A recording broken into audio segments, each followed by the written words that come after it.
Hello guys, this is ये शुएब रज़ा नकवी। और हमारा जो एक कोर्स हम अपलोड कर रहे हैं, ये कोर्स रिलेट करता है वेब डेवलपमेंट से और वेबसाइट डिज़ाइन और वेब डेवलपमेंट से। वेब डेवलपमेंट क्या चीज़ होती है, आज के दौर के अंदर वेब डेवलपमेंट की क्या क्या ज़रूरियात हैं और वेब डेवलपमेंट कहाँ कहाँ किन किन फील्ड के अंदर ज़रूरी है और क्या इसकी अहमियत है। अब कोई भी स्टार्टअप होगा, कोई भी बिज़नेस होगा, वो वेबसाइट के बगैर उस तरीके से ग्रो नहीं कर सकता जिस तरीके से वो करना चाहिए। तो वेबसाइट एक किसी भी बिज़नेस की असेंशियल नीड होती है, जो कि आपको किसी दूसरे के लिए वैल्यूएबल बनाती है, क्योंकि आप उसको एक काम करके दे सकते हो और सोर्स ऑफ इनकम बना सकते हो इसे अपना। तो वेब डेवलपमेंट के अंदर जो हम इस कोर्स में सिखा रहे हैं, वो हम फ्रंट एंड और बैक एंड दोनों ही चीज़ें सिखाने जा रहे हैं। सबसे पहले जो हमारा फर्स्ट सेशन है, जो फर्स्ट सेक्शन है, वो रिलेट करता है हमारा फ्रंट एंड से। फ्रंट एंड में हम जो प्रोग्रामिंग लैंग्वेजेस और जो मार्कअप लैंग्वेजेस आपको सिखाने वाले हैं, उसमें HTML शामिल है, CSS शामिल है, जावा स्क्रिप्ट है और बूटस्ट्रैप है।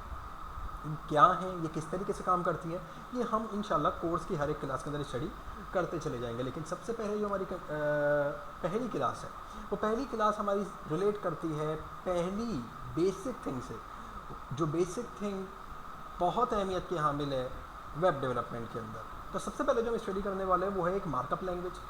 मार्कअप लैंग्वेजेस कौन सी होती है? मार्कअप लैंग्वेजेस वो होती हैं जिनका सिंटेक्स हमारी कॉमन लैंग्वेजेस से बहुत ज़्यादा मिलता है।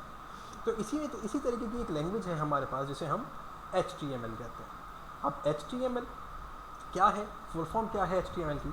तो HTML होती है हाइपर टेक्स्ट मार्कअप लैंग्वेज। तो सबसे पहले थोड़ा सा हम इसको स्टडी कर लेते हैं कि HTML क्या होती है और इस पर किस तरीके से काम किया जाता है। ठीक है, तो ये हमने अपनी स्क्रीन शेयर की हुई है आपके साथ, सबसे पहले देख लेते हैं।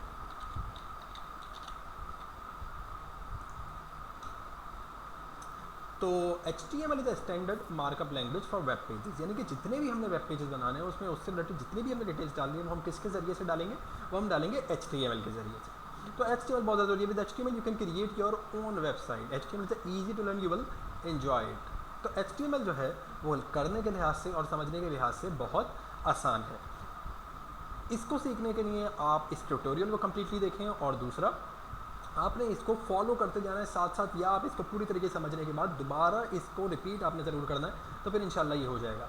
तो सबसे पहले आपने अपने पास एक कोड एडिटर डाउनलोड करना पड़ेगा, कोड एडिटर इंस्टॉल करना पड़ेगा। कोड एडिटर क्या चीज़ होती है? वो एक ऐसा इन्वायरमेंट जिसके अंदर हमारा लिखा हुआ कोड या कोई भी टेक्स्ट रन होगा, कि हम अपने वेब पेजेस किसके ऊपर बनाएंगे। तो उसके लिए बहुत सारे होते हैं, एटम है और सबलाइम है, VS कोड है। VS कोड ज़्यादा, VS code basically visual Studio code. तो VS कोड जो है वो ज़्यादा वैल्यूएबल है, ज़्यादा रिसोर्सेज को रन करता है, ज़्यादा एक्सटेंशन मौजूद है इसकी। तो काफ़ी डेवलपमेंट इन्वायरमेंट के अंदर इसी का इस्तेमाल किया जाता है। तो हम भी यहाँ से VS कोड सबसे पहले इंस्टॉल कर लेंगे। अब VS कोड इंस्टॉल करने के लिए सबसे पहले गूगल पे जाके अपने लिख लेना है VS कोड इंस्टॉल। तो देखिए download Visual Studio Code, Mac, Linux, Windows किसी में भी इंस्टॉल कर सकते हो। जो आ रहा है विंडोज़ 8, 10, 11, आपके पास मैक्सिमम इस तरह की विंडोज़ मौजूद होनी चाहिए। 8 हो, 10 हो, 11 हो, तो आप इंस्टॉल कर सकते हो। तो by simply clicking on it आप अपने पास VS कोड इंस्टॉल कर लोगे। क्योंकि मेरे पास इंस्टॉल हुआ है, मैं इसको इंस्टॉल नहीं कर रहा हूँ, लेकिन आपने इसके ऊपर जाके इसको ईजिली इंस्टॉल कर लेना है। तो मैं जल्दी से अपने पास VS कोड खोल लेता हूँ।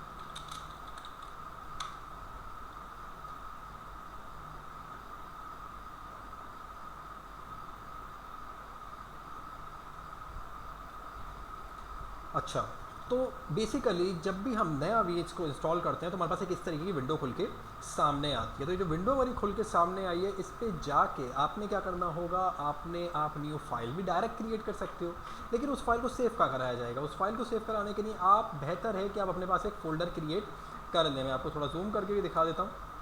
बेहतर है कि आप अपने पास एक फ़ोल्डर क्रिएट कर लें। तो मैं यहाँ पर अपने पास अपने डेस्कटॉप स्क्रीन के ऊपर एक फ़ोल्डर क्रिएट कर लेता हूँ, जिसको मैं नेम दे देता हूँ, कुछ भी फोल्डर क्रिएट करें जिसको नाम दे देता हूँ फर्स्ट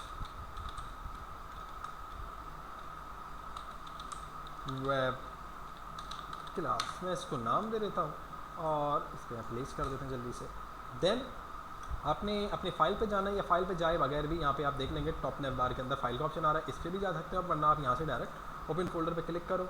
डेस्कटॉप पे हमने सेव किया था, फोल्डर का नाम है फर्स्ट वेब क्लास रखा, तो यहाँ पे हमने खोल लिया। ये फोल्डर हमारे पास खुल के आ गया। इस फोल्डर के अंदर कुछ भी मौजूद फिलवक्त नहीं है, तो इसके अंदर हम जो फाइल्स क्रिएट करते चले जाएंगे वो इसमें सेव होती चली जाएंगी। अच्छा, तो सबसे पहले हमने एक फ़ाइल क्रिएट करनी है, तो आप यहाँ पे जाके एक फ़ाइल क्रिएट कर लो। उस फाइल का नाम आप कुछ भी रख सकते हो, जनरली उसका नाम रखा जाता है इंडेक्स डॉट, अब ये डॉट HTML, ये डॉट HTML लिखना बहुत ज़्यादा ज़रूरी है। डॉट HTML लिखना बहुत ज़्यादा क्यों ज़रूरी है? डॉट HTML एक्सटेंशन है, इससे हमारा जो सिस्टम होता है, हमारा जो प्रोसेसर होता है, वो चीज़ समझता है कि जो फाइल है इसकी टाइप कौन सी, इमेजेस होती हैं JPEG, JPG, SVG, ये सारी इमेज टाइप्स हैं, तो उससे रिकग्नाइज किया जाता है कि ये इमेज किस किस्म की है। इसी तरीके से इंडेक्स डॉट HTML, इंडेक्स से तो नेम है, इसके बजाय आप कोई भी नाम रख सकते हो, ABCD रख दो, अपना नाम रख दो, कोई फ़र्क नहीं पड़ता। लेकिन डॉट HTML आप हर फाइल के साथ लगाओगे, उसको लगाना बहुत ज़्यादा ज़रूरी है। तो इस पर सिंपली एंटर प्रेस कर देना है, अपनी फाइल आपके पास क्रिएट हो जानी है। इसको थोड़ा हम छोटा कर देते हैं ताकि हमारी स्क्रीन क्रिएट हो जाए। अच्छा, उसके बाद अब इसका एक सिंटेक्स लिखने का एक तरीक़ेकार होता है, जैसे कि अगर शिफ्ट दबा के आपने 1 प्रेस करना है तो आपके पास ये एक्सक्लेमेटरी मार्क कहलाता है, ये खुल के आ जाएगा और डायरेक्ट एंटर आपने यहाँ पर प्रेस कर देना है, तो ये वाली फ़ाइल आपके पास क्रिएट हो जानी चाहिए। तो हम जो है इसको देखते हैं ये क्यों नहीं हो रहा है। अच्छा, मेरे ख्याल से इसमें कोई इशू है, तो हम डायरेक्ट क्रिएट कर लेते हैं, उसमें भी कोई मसला नहीं। सबसे पहले जो इसमें आता है वो आता है बॉडी का टैग। अब बॉडी का टैग क्या होता है ये आपको दिखा देता हूँ अभी। देखें, इसको इंस्टॉल करने से पहले, स्टार्ट करने से पहले, अब ये डॉक टाइप HTML क्या होता है? ये डॉक टाइप HTML जब भी, अच्छा HTML क्यों ज़रूरी है वेब डेवलपमेंट के लिए? ये HTML कोई करना क्यों ज़रूरी है? कि HTML जो होती है हमारी बेसिकली, ये हमें बताएगी, यानी हमारे ब्राउज़र को बताएगी कि ये जो टाइप है, यानी कि हमारा ब्राउज़र इस लैंग्वेज को कंसिडर करता है और हमारे ब्राउज़र पे ये ईजिली रन हो जाती है। इस वजह से ये डॉक टाइप HTML लिखना बहुत ज़्यादा ज़रूरी है।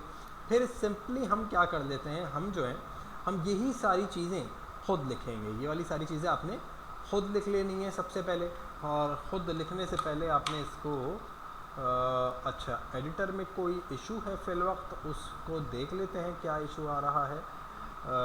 Wait for a minute. अच्छा जी, दोबारा अब इसका सिंटेक्स को थोड़ा समझते हैं, इसका सिंटेक्स क्या होता है। देखिए, सबसे पहले जो है आपने, अच्छा, जब आप VS कोड इंस्टॉल करते हैं तो VS कोड का फ़ायदा ही है कि आपको बताता है कि सबसे पहले बेसिक रिक्वायरमेंट क्या है, उसको आप किस तरीके से लिखो, तो ये आपको मल्टीपल ऑप्शन दे देता है।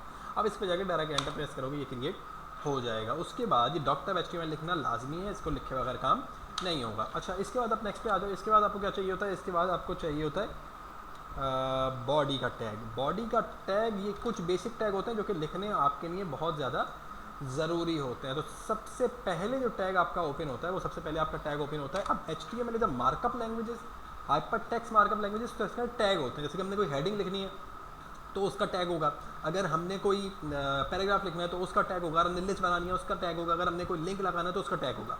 तो वो टैग लाजमी लगाने होते हैं। तो सबसे पहले जो टैग लगता है वो होता है हमारा HTML का टैग। अगर मैं इसको क्लोज करूँगा तो ये खुद ही यहाँ पे आ जाएगा। अच्छा, ये जो हमारे पास आ रहे हैं ओपनिंग, ये देखें, ये हमारे पहले कहलाता है ओपनिंग टैग। मैं इसको आपको होवर करके भी दिखा देता हूँ। ये हमारा कहलाता है ओपनिंग टैग, और ये जिसमें हमने स्लैश लगाया हुआ है, फॉरवर्ड स्लैश, ये कहलाता है हमारा क्लोजिंग टैग।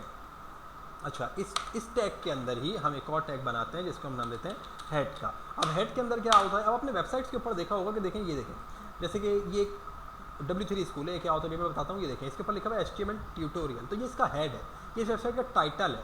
तो इस टाइटल को देने के लिए हमें ये हेड का टैग खोलना बहुत ज़्यादा ज़रूरी है। इसके बाद हम खोल लेंगे इसमें टाइटल का टैग। टाइटल का टैग खोल लें, तो टाइटल हम इसको कुछ भी दे सकते हैं, तो हम इसको टाइटल दे देते हैं माई फर्स्ट वेब पेज। इसके बाद मैं आपको इसकी इन दी एंड ऑफ अ वीडियो में आपको ये शॉर्ट की बता दूंगा कि ये सारी चीज़ें लिखे बगैर ये आप शॉर्ट की से डायरेक्ट किस तरीके से ले आके आ सकते हैं, क्योंकि ये चीज़ें तो कांस्टेंट होती हैं, ये चीज़ें लाजमी लिखनी पड़ती हैं, तो इसके लिए हमारे पास तरीक़ाकार होता है। अच्छा, हेड के टैग के अंदर ही फिर हमारे पास आता है बॉडी का टैग। हेड के टैग के अंदर ही हम लिखते हैं अपना बॉडी का टैग, ठीक है। अच्छा, ये चीज़ आपके ऊपर डिपेंड करती है कि आप हेड के टैग के अंदर ही बॉडी का टैग लिख लो या बाहर ही लिखो, तो ज़्यादा बेहतर होता है। अंदर ना लिखा जाए तो हम भी बाहर ही लिख लेते हैं। तो हम लिख लेते हैं जल्दी से बॉडी का टैग। अच्छा, अब बॉडी के टैग के अंदर आप वो सारी चीज़ें लिख सकते हैं जो कि हमने, जैसे कि हमने कोई हेडिंग डालनी है या हमने कोई पैराग्राफ लिखना है, तो वो सारी चीज़ें हम बॉडी के टैग के अंदर लिखेंगे, ठीक है। तो यहाँ तक का काम जो कांस्टेंट है ये आपने सबसे पहले कर लेना है।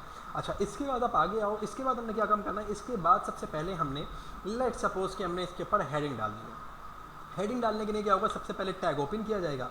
अब टैग के लिए हेडिंग के मल्टीपल टैग्स होते हैं। जो कि फॉन्ट के लिहाज से अलग अलग रखे गए हैं। जैसे कि H1 से लेकर H6, H1 का फॉन्ट थोड़ा बड़ा होगा, H5 का उससे छोटा, H4 का उससे छोटा, H3 का उससे छोटा, H1 का उनसे छोटा, H1 होगा, फिर H2 उससे छोटा, H3 उससे छोटा, H4 उससे छोटा। तो इस तरीके से सीक्वेंस हमारे पास चलती चली जाती है। और सबसे पहले ये आपने क्लोज ओपनिंग टैग कर लिए, अभी मैं इसको इरेज कर दे रहा हूँ वरना खुद भी आ जाता है।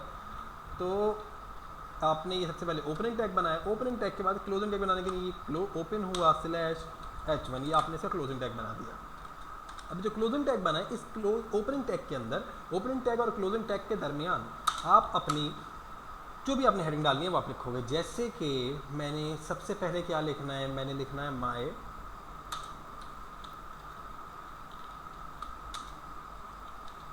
फर्स्ट वेब पेज, ये मैंने लिख लिया। अच्छा देखें, इसको एक तो आप जाके डायरेक्ट आप फोल्डर को खोलें और जाके वहाँ जाके फाइल को ब्राउज़र पर रन कर लें, एक तरीका तो ये है। दूसरा तरीका क्या है कि इसकी एक एक्सटेंशन आती है, जो कि एक्सटेंशन जो भी आपने डाउनलोड करनी होगी तो आप देखेंगे एक्सटेंशन पे जाके आप लिख लें लाइव सर्वर, या ऑलरेडी लिखा भी अभी आ रहा है। तो ये लाइव सर्वर वैसे आपके पास यहाँ जाके आप सर्च कर लेंगे लाइव सर्वर, तब भी आ जाएगा। मल्टीपल किस्म के होते हैं, तो ये सबसे पहले आ रहा है, आपने इसको इंस्टॉल कर लेना है, ठीक है।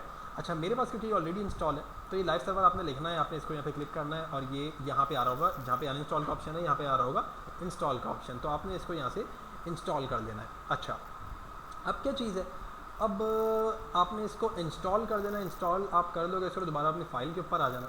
फाइल के ऊपर आने के बाद मैं इसको डायरेक्ट आपने लेफ़्ट क्लिक करना है। लेफ़्ट क्लिक के अंदर आपके पास ऑप्शन आ रहा होगा ओपन विद लाइव सर्वर, तो मैंने इस पर क्लिक कर दिया, open with live server.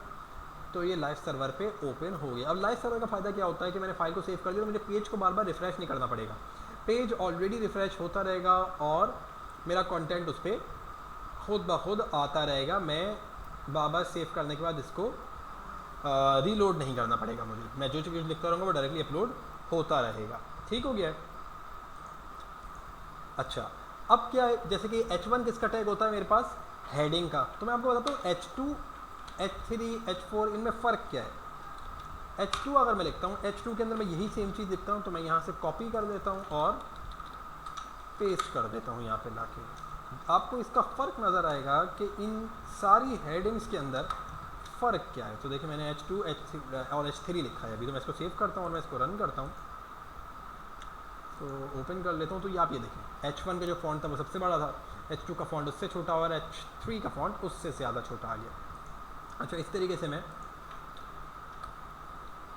H4 करूँ और यही सेम चीज़ पे कॉपी पेस्ट कर दूँ, H5 करूँ और यही सेम चीज़ पे कॉपी पेस्ट कर दूँ, H6 करूँ और यही सेम चीज़ पे कॉपी पेस्ट कर दूँ, तो आप देखेंगे कि ये छः टैग्स जो हैं मेरे पास, ये सारे हैं तो रिलेटेड हेडिंग से, लेकिन सबके अंदर किसका फ़र्क है, फ़ॉन्ट का फ़र्क है।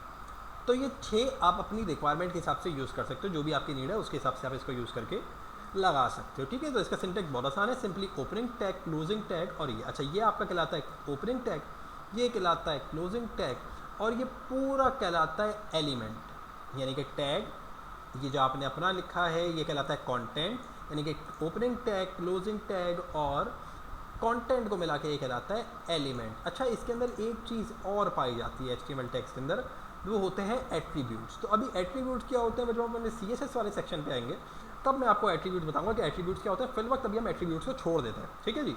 अभी एट्रीब्यूट्स तो ज़्यादा ज़रूरी नहीं है, लेकिन इसमें पाए जाते हैं, तो वो एट्रीब्यूट्स इन दी एंड हम जब हम CSS वाले सेक्शन पे आएंगे HTML कंप्लीट करने के बाद, तब आपको करा दूँगा। अभी बेसिकली मैं आपको HTML के वो वाले सारे टैग बता रहा हूँ जो कि बहुत ज़्यादा इस्तेमाल होते हैं, वो वाला टैग हम करने वाले हैं। तो इसके बाद लेट्स सपोज आपने कोई पैराग्राफ लिखना, आपने देखा होगा बहुत सारी वेबसाइट के ऊपर इतना सारा कंटेंट लिखा होगा, तो आप सोचते हो कि यार ये कंटेंट कहाँ से आया है, किस तरीके से लिखा गया है। तो ये हेडिंग तो इस तरीके से डल जाएगी, जो भी हेडिंग डाली है, जितनी वेबसाइट पर आप देखोगे हेडिंग डलती हैं, वो कहाँ से डल जाएगी, वो तो इंटेक्स से डल जाएगी। अब पैराग्राफ लिखना है, तो पैराग्राफ के सिंपली टैग होता है P का, आपने एक P लिखना है। जैसे मैं आपको बताया कि VS कोड जो है वो खुद ही अपने सिंटेक्स फॉलो कर देता है, तो ये होता है मेरे पास पैराग्राफ का टैग। अब पैराग्राफ के टैग के अंदर आप अपना कोई भी कंटेंट लिख सकते हो, जैसे कि मैं यहाँ लिख देता हूँ, this is my first web page. तो ये आपने लिख के सेव करना है, सेव करने के बाद आपने इसको खोल देना है। तो आप एक चीज़ नोट करें कि जो आपके पैराग्राफ का कंटेंट है वो H, यानी कि जो पैराग्राफ का फॉन्ट है वो H6 से भी छोटा है। तो सबसे छोटा फॉन्ट जो होता है वो हमारा पैराग्राफ का ही होता है। और अभी इसमें आपने देखा होगा वेबसाइट से कलर्स लगे होते हैं, एनिमेशंस चल रही होती हैं, वो वाली सारी चीज़ें अभी इस पर फिलवक्त नहीं आ सकती, लेकिन आ जाएंगी। कब आएंगी?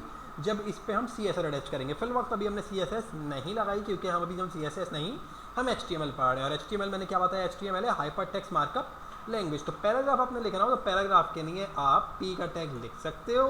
और प्रैक्टिस करने के लिए आपके पास वैसे एक डमी कंटेंट भी होता है। अगर आपने यहाँ सिर्फ लॉरम इप्सम लिख देना है तो ये देखें आपके पास इतना सारा कंटेंट खुद ही लिख के आ जाएगा। ठीक है, तो ये चीज़ खुद ही आ जाए। देखें इतना सारा कंटेंट लिखा हुआ आ गया, ये ऑलरेडी डमी कंटेंट इसके ऊपर पड़ा हुआ है, तो आप इसको भी यूज़ कर सकते हो फॉर योर प्रैक्टिस। ठीक है, अच्छा, तो ये उम्मीद है कि अभी तक आपको पैराग्राफ का और हेडिंग के टैग समझ में आ गए होंगे। सबसे पहले डॉक्टर HTML बतानी है कि टाइप क्या है, उसके बाद आपका HTML का टैग आना है, फिर आपका हेड का टैग आना है और बॉडी का टैग आना है। एक बात याद रखनी है आपने कि आपने टैग ओपन किया तो उसको क्लोज करना नहीं भूलना। अगर आप क्लोज करना भूल गए तो फिर एरर आ रहे होंगे और फिर मसले मसाइल आ रहे होंगे। जैसे कि यहाँ से मैंने ये बॉडी का टैग है, मैं इसको यहाँ से हटा दूँ और फिर मैं इसको सेव कराऊँ, तो मैं आपको दिखाऊँ, तो मैं इसको रिलोड करता हूँ। अच्छा, फिलवक्त तो एरर इसमें नहीं है कुछ ऐसा, लेकिन आपने ख्याल ये रखना है कि आपने इसको लगाना लाजमी है, वरना इन दी एंड जब कंटेंट बड़ा हो जाता है और फिर एरर आ रहे होते हैं तब समझ में नहीं आ रहा होता। आ भी नहीं आ रहे, आगे चल के आने लगेंगे जब कंटेंट बहुत ज़्यादा, उनकी वेबसाइट पे तो बहुत कंटेंट बड़ा होता है, तब फिर इंसान फंस जाता है कि अब इसको किस तरीके से सॉल्व किया जाए, मसले को हल किया जाए। तो फिर आपने ख्याल रखना है कि आपने इसको क्लोज लाजमी करना है। जो भी टैग आप ओपन कर रहे हैं उसको आपने क्लोज लाजमी करना है। तो अब क्या करते हैं, ये मैंने कुछ टैग अभी आपको करा है। अच्छा, अब चलते हैं ज़रा आगे, W3 स्कूल को फॉलो करते चले जाते हैं। सबसे पहले मैंने आपको बता दिया एडिटर मैंने आपको बताया एडिटर कौन सा आपने इंस्टॉल करना है, VS कोड। बेसिक्स में क्या है, बेसिक्स में सबसे पहले आपके पास हेडिंग्स ही हैं। फिर एलिमेंट क्या होता है, मैंने आपको बताया ओपनिंग टैग, क्लोजिंग टैग, तो पूरे कंटेंट को मिला के क्या कहलाता है, एलिमेंट। एट्रीब्यूट्स फिल वक्त के लिए मैंने आपको कहा कि एट्रीब्यूट्स अभी आप छोड़ दें। हेडिंग पैराग्राफ स्टाइल से आगे आ जाते हैं। अब आ जाते हैं हम फॉर्मेटिंग के ऊपर। अब देखें, लेट सपोज कि अगर आपने जो टेक्स्ट लिखा है आपने उसको बोल्ड करना है या आपने उसको इटैलिक करना है, आपको उसको एम्फेसाइज करना है, मार्क करना है, स्मॉल करना है, डिलीट करना है, इंसर्टेड करना है, सबस्क्रिप्ट सुपरस्क्रिप्ट में लिखना है, तो वो आप किस तरीके से कर सकते हो, ज़रा हम उसको जल्दी से देख लेते हैं। अब सबसे पहले क्या चीज़ है, मैंने टेक्स्ट को बोल्ड करना है। अब टेक्स्ट को बोल्ड कैसे करूँगा, लेट सपोज मैं करता हूँ अपने पैराग्राफ को बोल्ड। अब ये जो पैराग्राफ है इसको बोल्ड करने के लिए मैं क्या करूँगा, अभी इनको जो है मैं कमेंट आउट कर रहा हूँ। अब कमेंट आउट करने का मतलब होता है कि जब मैंने इसको कमेंट आउट कर दिया, कमेंट आउट कर देने का मतलब ये है कि ये मेरे कोड का हिस्सा नहीं है अभी, मतलब ये मेरा खुद समझने के लिए लिखा हुआ है, मुझे पता ये है, लेकिन ये रन नहीं होगा। कमेंट आउट करने का कंट्रोल+/ को प्रेस करेंगे तो ये कमेंट आउट हो जाएगा। अब लेट्स सपोज कि अगर मैंने इस टेक्स्ट को बोल्ड करना है तो मैं इसको यहाँ से हटा देता हूँ और मैं इसी पैराग्राफ के टैग के अंदर, याद रखिएगा इसी पैराग्राफ के टैग के अंदर मैं एक और बोल्ड का टैग खोलूँगा और यही वाली चीज़ मैं इसमें लाके कॉपी कर दूंगा कि this is my first web page. तो वो हटिए, मैं दोबारा लिख लेता हूँ, this is my first web page. ठीक है, तो मैंने इसको इस तरीके से लिख लेना है। अब आप देखें पहले जो लिखा हुआ आया था और मैं आपको एक तरीके से कॉमन तरीके से लिख के दिखाता हूँ। कॉमन तरीके से कैसे लिखते हैं, दिस इज़ माई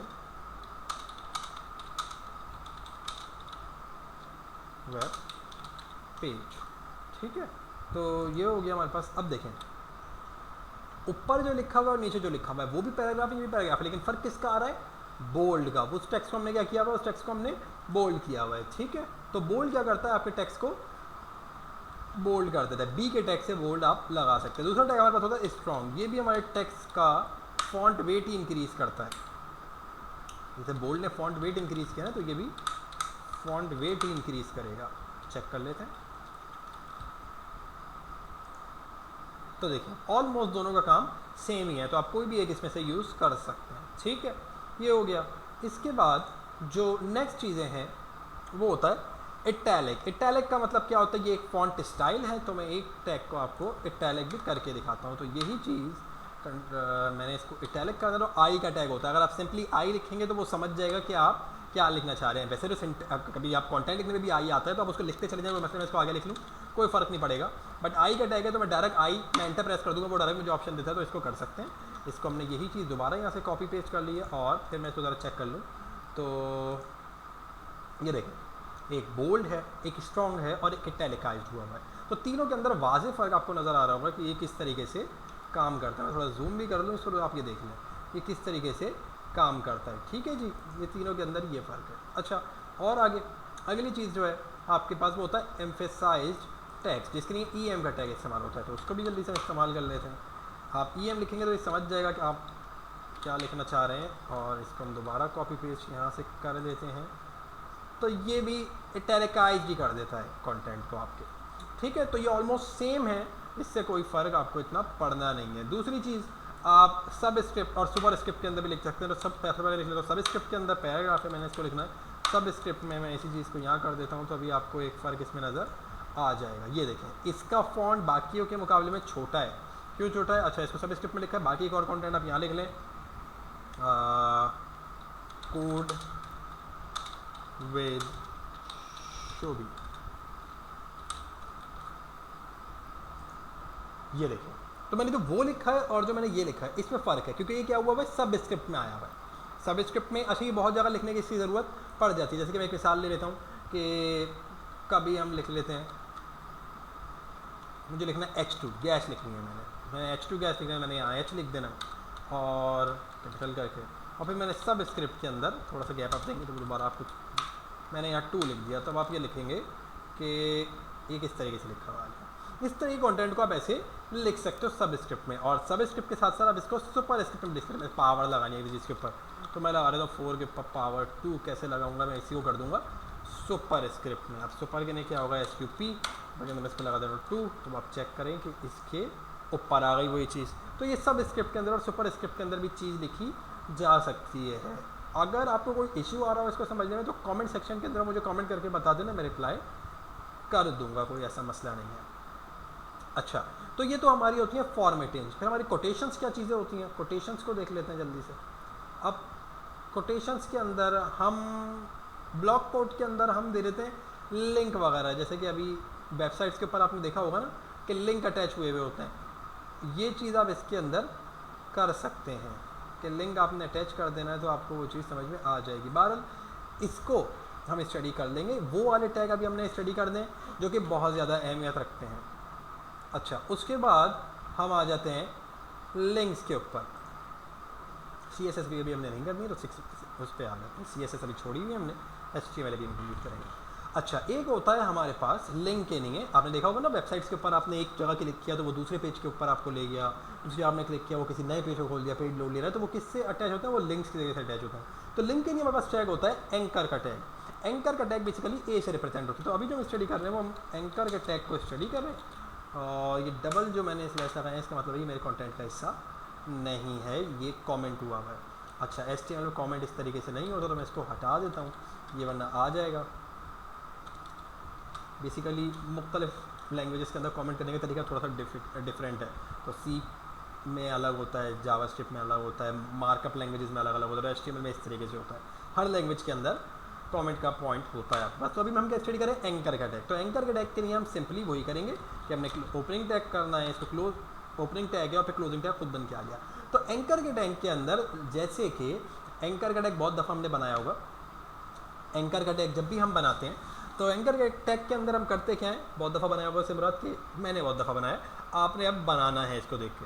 अब एंकर का टैग क्या करेगा, जैसे कि मैं इस पर लगा देता हूँ होम, और होम मैंने यहाँ लिख दिया है, और मैं यहाँ क्या करता हूँ href कर देता हूँ। अब ये href क्या करेगा, href पे आप वो लिंक देंगे, वो पाथ देंगे जिससे आपने इस पेज को अटैच करना है, कि भाई जब इस पर क्लिक होगा तो ये किस पेज पे लेके जाए। तो मैं काम करता हूँ, सबसे पहले आपको दिखा देता हूँ इसका डिस्प्ले किस तरीके से आता है। इसका डिस्प्ले आता है कुछ ऐसा, ये देखें मैं इस पर हॉवर कर रहा हूँ तो मेरे कर्सर जो है वो चेंज हो रहा है, यानी कि अभी देखें क्योंकि मैंने इसके पीछे कोई पेज अटैच नहीं किया हुआ तो मुझे कहीं लेके नहीं जा रहा। तो मैं एक काम करता हूँ, मैं एक और वेब पेज बना लेता हूँ। तो मैं एक और वेब पेज बनाता हूँ, न्यू फाइल आप डायरेक्ट कर सकते हो, वरना आप यहीं पे जाके एक नई फाइल में, तो मैंने आपको बता रहा कुछ भी आप कर सकते हो। आप इसको कर लो index2.html, आप इसको इस तरीके से करके कर लो। और सबसे पहले मैं आपको बता रहा डॉक टाइप आती है, तो डॉक टाइप आपने सबसे पहले लगा देनी है। उसके बाद आपका आता है HTML का टैग। HTML के टैग के अंदर आता है आपका हेड का टैग, हेड में आप दे दो टाइटल का टैग। ये फॉर्मेट आपने याद रखना है, दिस इज़ होम पेज। तो जब पेज चेंज होगा तो हमें पता चल जाएगा कि होम पेज पे चला गया। और हॉट, फिर हम क्या देते हैं, एक बॉडी का टैग दे देते हैं, बॉडी के टैग के अंदर अब मैं लगा देता हूँ एक h1 लिख देता हूँ मैं, this is my home page. ठीक है, तो ये मेरा मेरा होम पेज का सेकंड है। तो मैं क्या करूँगा, अब यहाँ पे सिंपली जाऊँगा, क्योंकि ये एक ही फोल्डर के अंदर क्रिएट हुए हैं, तो मैं सेम नेम एंकर के टैग के अंदर रख दूंगा। अगर ये किसी फाइल में है तो आपने उस फाइल पे जाना है, उसकी प्रॉपर्टी में जाके उसका पाथ कॉपी करना है और यहाँ लाके पेस्ट कर देना है। ठीक है, वो भी हम किसी फाइल के साथ कर लेंगे। तो यहाँ भी मैं सिंपल लिख दूंगा इंडेक्स, देखिए मुझे ऑप्शन दे रहा है index2.html की फाइल है। तो अब देखें, लेट्स सपोज मैं इस पर अटैच करता हूँ, तो मुझे ले गया this is my home page. इस तरीके से मैं मल्टीपल पेजेस को अटैच कर सकता हूँ। इसमें दोबारा यहाँ से बैक कर दूंगा तो मुझे दोबारा यहाँ ले जाएगा। ऐसे ही मैं कॉन्टैक्ट अस का पेज भी एक और यहाँ बना लूँ तो मुझे उसके लिए दोबारा एंकर का टाइप बनाना पड़ेगा, और यहाँ पे मैं लिख दूंगा कॉन्टैक्ट अस। तो बस क्या करना पड़ेगा, एक और पेज आपको वैसे ही बनाना पड़ेगा न्यू फाइल करके। इसमें दे रहा हूँ contact.html लिखना ना भूलना, .html लिखना भूलोगे तो पेज में आ जाएगी गलती और फिर आप हो जाओगे परेशान। तो सबसे पहले क्या आएगा, डॉक टाइप,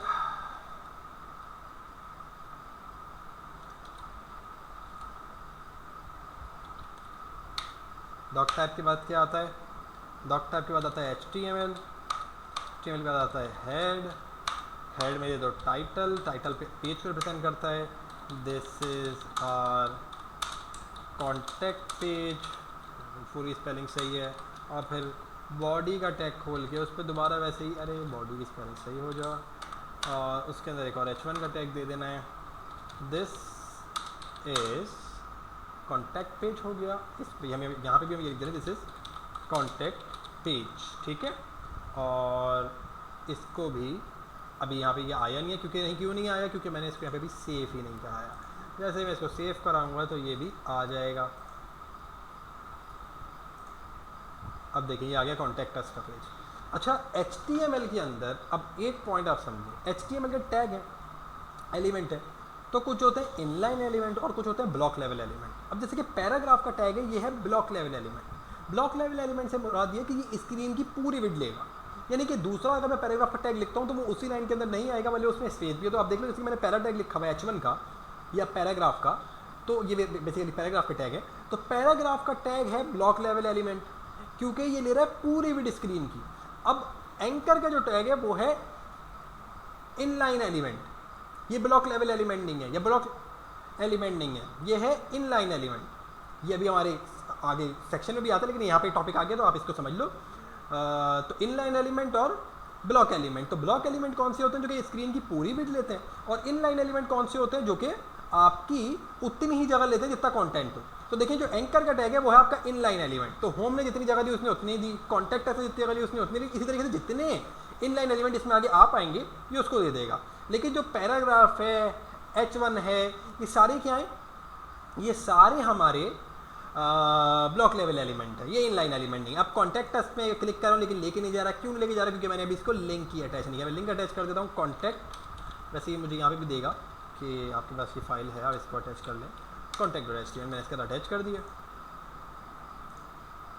अब मैं इसको ज़रा ले जाऊँ तो this is my contact page, पीछे करूँ और तो this is my home page, again कर लेते हैं, दिस इज़ कॉन्टैक्ट पेज और दिस इज़ होम पेज, और ये मेरा एक्चुअल पेज है जिस पे मैं काम कर रहा हूँ। तो मेरे पास ये होगा एंकर के टैग। एंकर के टैग से आगे चलते हैं। अभी ये जो लिंक कलर वगैरह ये हम करेंगे सब किसके अंदर, CSS के अंदर करेंगे, तो फिल वक्त इनको छोड़ देते हैं। इमेजेस के ऊपर आते हैं। अब इमेजेस किस तरीके से लगाई जाती हैं, आ जाए जिस तरह देखिए मैंने आपको बताया कि जो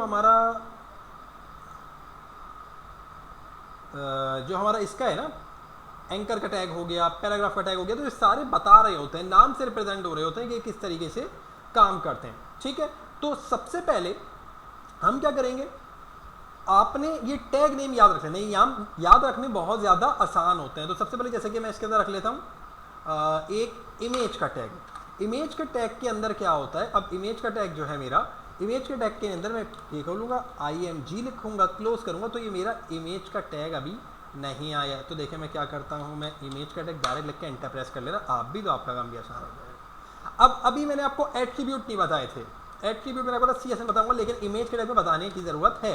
अब कुछ टैग ऐसे होते हैं जिनमें क्लोजिंग टैग नहीं होता, जैसे कि इमेज हो गया, इमेज का क्लोजिंग टैग नहीं है, और भी बहुत सारे हैं जो कि हम स्टडी करेंगे। तो इनके अंदर क्या आता है, एट्रीब्यूट, यानी कि ओपनिंग टैग के अंदर ही इमेज से एक स्पेस आप देंगे, एसआरसी आप लिखेंगे तो एसआरसी होती है सोर्स, कि जो इमेज है वो इमेज आ कहाँ से रही है। तो उसके बहुत सारे तरीके हैं, बहुत सारे तरीके कैसे हैं कि HTML में आपने इमेज लगानी है, वेब पेज के ऊपर इमेज लगानी है। बहुत सारे लोग सर्च करते हैं how to upload image using HTML, तो इमेज लगाना तो बहुत आसान तरीका है। देखें जैसे कि मेरे पास एक इमेज पड़ी हुई है डेस्कटॉप के ऊपर, लेट्स सपोज ये मेरे पास एक इमेज पड़ी हुई है, तो मैं जाऊँ इसकी प्रॉपर्टीज़ के अंदर, इसकी प्रॉपर्टीज़ में जाने के बाद इसका सिर्फ ये पाथ कॉपी कर लूँ। अच्छा, ये पाथ कॉपी करने के बाद लोकेशन कॉपी कर लेता हूँ मैं, यहाँ से Ctrl+C कर लिया मैंने, इसको रीनेम कर दे रहा हूँ, नाम बहुत इसका बड़ा हुआ है, लिखना मुश्किल हो जाएगा, तो मैं इसको कर देता हूँ IMG1 कर देता हूँ। इसका फॉर्मेट है, इसकी एक्सटेंशन है PNG फॉर्मेट की इमेज है। तो बस कुछ नहीं करना, जो मैंने वहाँ कॉपी किया उसको यहाँ पेस्ट करूँगा, एक और स्लैश लगाने के बाद यहाँ पे मैं लिख दूँगा IMG1.png। तो मैं इसको सेव करता हूँ, होपफुली हमारी इमेज आनी चाहिए। तो अभी देख लेते हैं, देखें इमेज शो नहीं हो रही। अब इमेज शो नहीं हो रही तो इसका मतलब है कि इमेज के पाथ के अंदर कोई मसला है। अब इमेज के पाथ के अंदर क्या मसला है उसको ज़रा जल्दी से हम चेक कर लेते हैं कि सबसे पहले IMG1 इसकी एक्सटेंशन PNG है, इसको ज़रा देख लेते हैं जल्दी से। प्रॉपर्टीज़ में गए, इमेज की एक्सटेंशन PNG है, .png, IMG1.png डेस्कटॉप और इसके अंदर। अच्छा, तो अगर ये इशू, अच्छा ये वाले जो इशू होता है ना आपके पास, ये वाले इशू आते हैं ज़्यादातर जब आप पाथ बहुत लंबा दो। उसका एक सिंपल सा आसान सा तरीक़ेकार ये है कि आप जो है, ये जो इमेज है, आपका फोल्डर कौन सा है, फर्स्ट वेब पेज ना, तो इसके अंदर जाना है। आपने जो प्रोफेशनलिज्म पे बात कर रहा हूँ, तो उस पर काम किस तरीके से होता है, आपने एक न्यू फोल्डर बनाना है, न्यू फोल्डर को आप नाम दे दो इमेजेस का, इमेजेस का आप नाम दे दो। इस वाली इमेज को आप यहाँ से कॉपी करो और इमेज को आप यहाँ लाके इसी फोल्डर में जो आपने नया इमेजेस का फोल्डर बनाया है और जिस फोल्डर पे हम काम कर रहे हैं, यहाँ पेस्ट कर दो IMG1। बस इस लिंक अब देखें आपके पास यहाँ पे इमेजेस का ऑप्शन आ गया है। अब मैं सिंपली, मुझे इतना बड़ा पाथ देने की ज़रूरत नहीं पड़ेगी, मैं सिंपली इसके बजाय क्या लिखूँगा, मैं लिखूँगा इमेजेस के फोल्डर के अंदर IMG1.png फाइल पड़ी है, उसको उठा के ले आओ भाई। तो अब ये देखो, ये इमेज उठ के आ गई, उस पाथ से भी उठ के आ जाती। उसमें कुछ फ़र्क आ रहा होगा, वो हम देखते तो आ जाते, लेकिन बेहतरीन तरीका और जो काम करने का सही तरीका है वो यही है कि आप उसी फोल्डर के अंदर एक नया इमेजेस का फोल्डर बना लें और उस पर ये चीज़ अपलोड कर दें। वहाँ से आप उठाएंगे तो आपको आसानी रहेगी काफ़ी उठाने के लिए। अच्छा, इस साइज़ की वजह से इसके ऊपर आ रही है, वरना यहाँ इसके साथ ही रहेगी कि इमेज का एलिमेंट भी जो है वो इनलाइन एलिमेंट है, यानी कि क्योंकि ये भी अपनी उतनी विड्थ ले रहा है जितना ये आ रहा है। जब CSS में होंगे तो हम इनलाइन को ब्लॉक लेवल और ब्लॉक लेवल को इनलाइन बना सकते हैं। होपफुली अभी तक जो मैंने कराया वो आपके समझ में आया होगा। Thank you so much for your time. इंशाल्लाह नेक्स्ट वीडियो मैं बहुत जल्द अपलोड कर दूंगा। पहला मेरा वीडियो का पार्ट ये है, दूसरा वीडियो का पार्ट इसी से नेक्स्ट अपलोड हो जाएगा। Thank you so much for watching.